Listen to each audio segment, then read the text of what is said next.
The House continues to focus on the people's priority, including more jobs in our country and higher pay. In my view, America's energy boom has the potential to reset the economic foundation of our economy and improve our standing around the world. One thing we can do now is lift the outdated ban on exporting crude oil from America. Lifting this ban would create an estimated 1 million new jobs in America. It would help bring prices down to the pump for America's consumers. And it would certainly be good for our friends and allies around the world. So I hope that the House will work together in a bipartisan fashion this week to lift that ban and to start creating more jobs here in our country. Good morning. As the Speaker talked about, this Friday we'll have a vote on lifting the oil export ban. It'll create jobs. It's a free market. But as we recently discussed, this president put forward an Iran agreement. Why wouldn't the president treat America the same as he'd treat Iran? He lifted their ban, we should lift ours. When you think about what's going on in the world and you look at world leaders, they use energy to put influence almost like a military resource. We should help our allies. We should make the world stronger, at the same time making American jobs and America stronger. Yesterday, I was a little disappointed a couple days back when I heard the president threaten to veto the NDAA bill. Passed the House bipartisan, overwhelming. I watched the Senate vote to lift cloture. This is about funding our troops. This is about protecting America, giving them a pay raise. I think the president is wrong. He should sign the bill when it comes to his desk. This Friday, I'm looking forward to a strong vote to pass the bill to lift the ban on oil exports. This is legislation that's been a long time coming. I want to thank Joe Barton for his leadership in building bipartisan support for it. We had whipped this bill a few weeks ago, and you've seen members growing in the numbers of support that we're seeing, including on the Democrat side. So I think this is something people recognize is a relic from the 1970s that needs to be removed. America is the only country in the world that bans the ability to export our oil.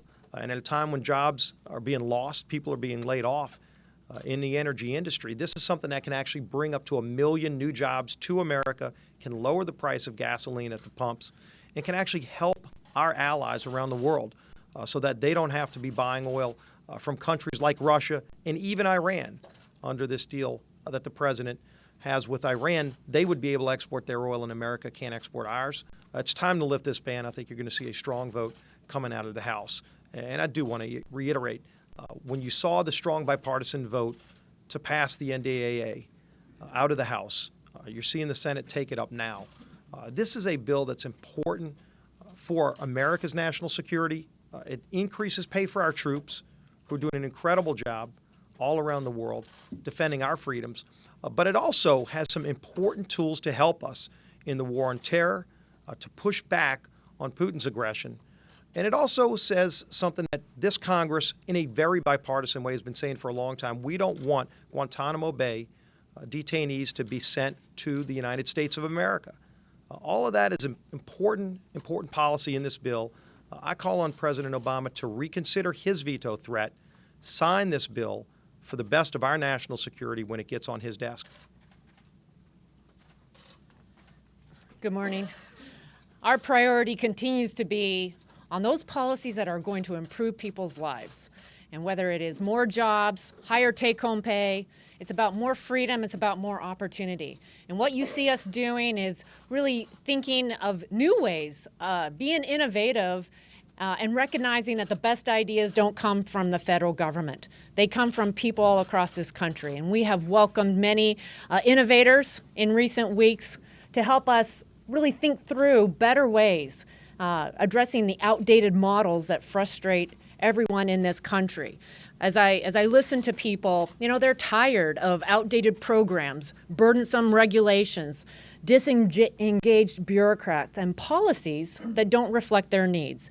And that's why the work that we do in the House is so important, because we are closest to the people. We reflect the people's will, and we are also accountable to the people. And that's where I am excited about being a part of a group of people that are promoting policies that are going to, in the end, offer more opportunity and freedom to everyone in this country.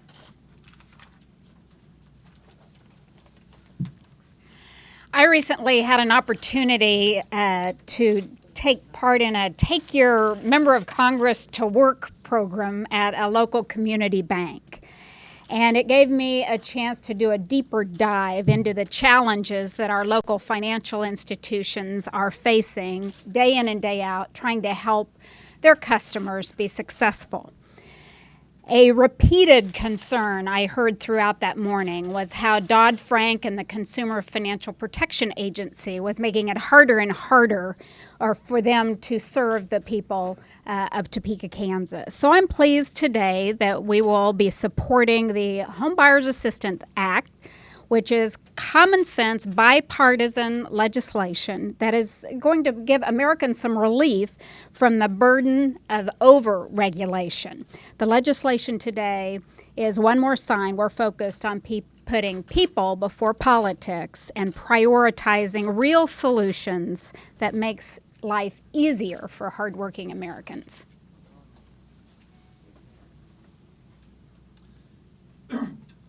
Well, it's hard to know what more there is to say about lifting the oil export ban, except that I can bring a little bit of a perspective from a rectangular little state in the middle of the North American continent, far from the markets, and tell you that the shale revolution has really changed North Dakota in big ways.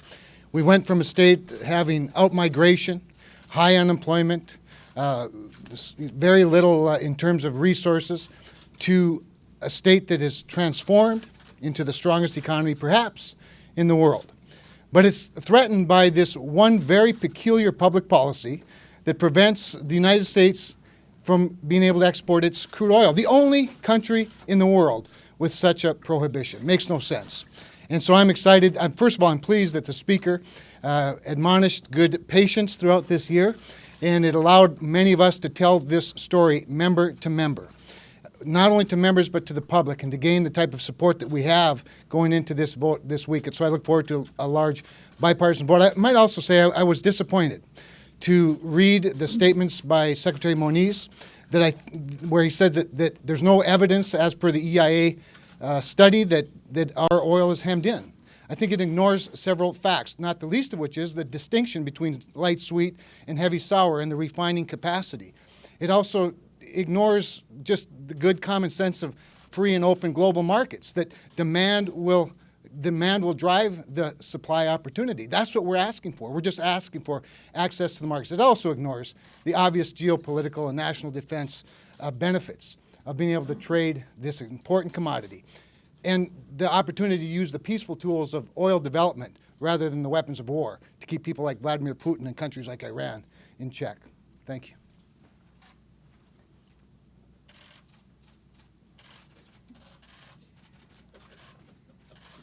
I still find you newsworthy, but I might have to ask for your colleague, if that's okay, Mr. McCarthy. Wow, just McCarthy, op-ed in the New York Times today said that the Benghazi committee should be disbanded because of your comments. Hillary Clinton is now fundraising off of it, using it in campaign commercials. Some Republicans even saying you threw her struggling campaign a life raft. Was it wrong to make those comments in Fox News? Let's be very clear. Benghazi is not political. It was created for one purpose and one purpose only: to find the truth on behalf of the families of the 4 dead Americans. Period.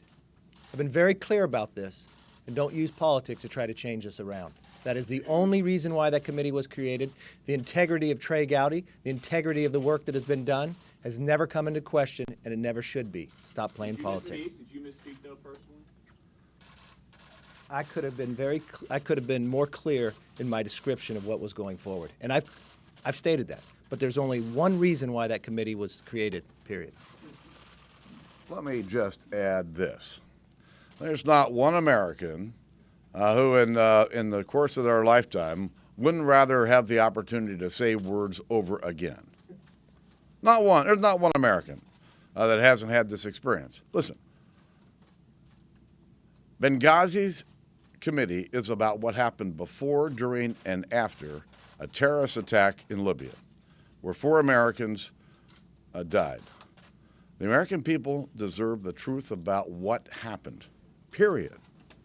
Mr. Speaker, we have to deal with the debt ceiling here by early November. With that consideration and the gravity of dealing with the debt ceiling and a lot of consternation whether or not we can successfully elect a speaker at the end of the month. If they are stymied at the end of the month, would you consider and/or commit to staying on until a speaker is elected to deal with the debt ceiling or other pressing issues? Listen, there's going to be an election for Speaker on October 29th, and I am confident that we'll have a new Speaker on that day. And that this debt ceiling issue won't have to be dealt with. So that speaker will have to deal with the debt ceiling. That'll be on his or her watch or whomever. I don't have any report on the debt ceiling. I'm just telling you, there's going to be an election on the 29th, and I'm confident we'll elect a new Speaker. On the debt ceiling, let me just ask you directly, do you intend to bring up the debt ceiling in the next couple weeks? There's no agreement on how to do this. There are discussions about how to do it, but nothing else to report at this time. You're negotiating, of course, a broader budget spending deal with the president and with Democrats. We've talked about this before, but there is a provision in spending legislation that goes back to '97 that bars the CDC from studying guns as a health issue. Are you open? Is there any space, given the shootings that we've seen lately and 33,000 Americans who die every year, to modifying, tweaking that language at all? I'm not. I don't think there's any discussions at this point, and they haven't. It's not been part of the discussions. Listen, my heart goes out to the victims that lost their lives and were injured in Oregon last week. We've seen far too many of these. In 07 and 08, or I should say in 09 and 10, we have Democrat majorities in the House and Senate. We had a Democrat president, and this clearly was not a priority for them. But the president can rail all he wants.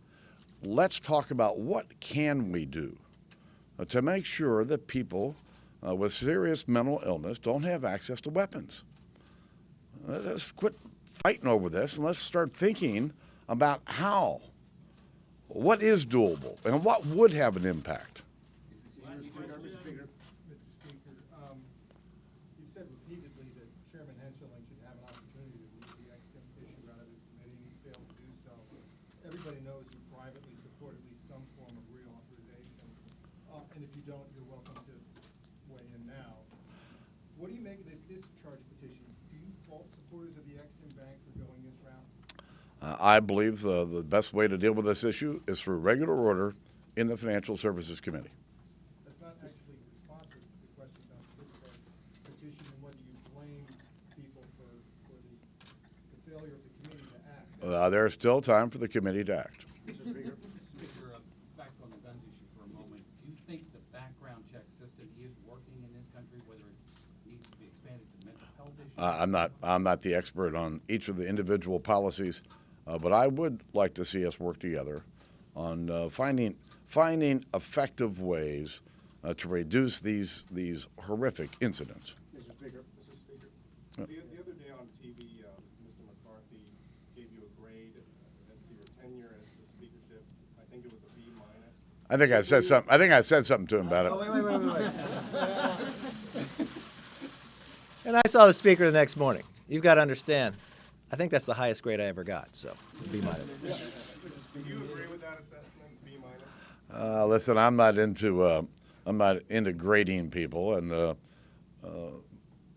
gentleman from California, he's got his opinion. I'm sure others have higher opinions and lower opinions. Yes, sir. Mr. Speaker, if I could ask Mr. McCarthy. Sure. In light of your Benghazi comment last week, some of your critics have said that you may not be the most effective messenger for your party. Mr. Chafetz said that we need a speaker who can speak. Can you address that criticism and the concern that that you may make a similar comment in the future as speaker that could give your opponents some ammunition? Look, I think I've been very clear when it comes to Benghazi. I could have said it in a different manner, yes. And I think at any given time, somebody could always say something better. Over time, you'll prove that we have a very good message. I think the job of a speaker is to be a team captain, all part of a team. We've got a lot of members inside this conference that lead a very good job of getting the message out, and we will continue to do it. All right, thanks, everybody.